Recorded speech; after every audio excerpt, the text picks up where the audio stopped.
It's going to dramatically change most industries. It's going to change our lives, and at some point, you'll have to be involved. The Internet of Things stands for embedded sensors and microchips and other things in more and more machines, inanimate objects, and all connected to the internet.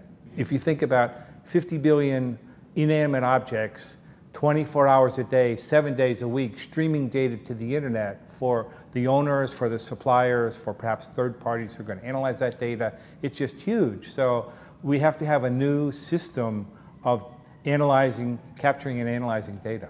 Sure, the voice of customer through surveys and through interviews, that kind of information will be there, will be necessary, but now the Internet of Things, all the equipment will also start speaking for the customer as well. On the B2B side, when we start thinking about making manufacturers more productive, making them more profitable, making them safer in their operations in the plant, I think that's where the valuable applications will be. Now, when you think about big data, because there's a lot of implications for big data, we think of big data of 3 V's: the velocity, the volume, and the variety of big data. But big data really will become much bigger when we start to involve the Internet of Things and all this streaming data that we'll have. So at that point, there'll be another V added to the big data, and that will be value. How can we take all of this data and profitably process it, store it,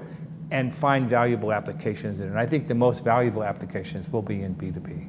The best practice companies are increasing their profitability by over 20%. Security is a major issue. Security will have to be layered at different levels into the device, and then security into the computer, and then into the system overall. And at some point, you'll have to be involved. Now, if you're a latecomer to the game, what that means is you'll have to find companies to help you get in and get started and get caught up.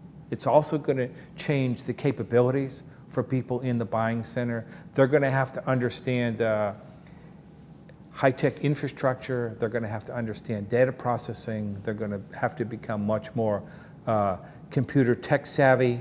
I wish I could see far enough into the future to know where this is going to end, but right now it's very exciting for me.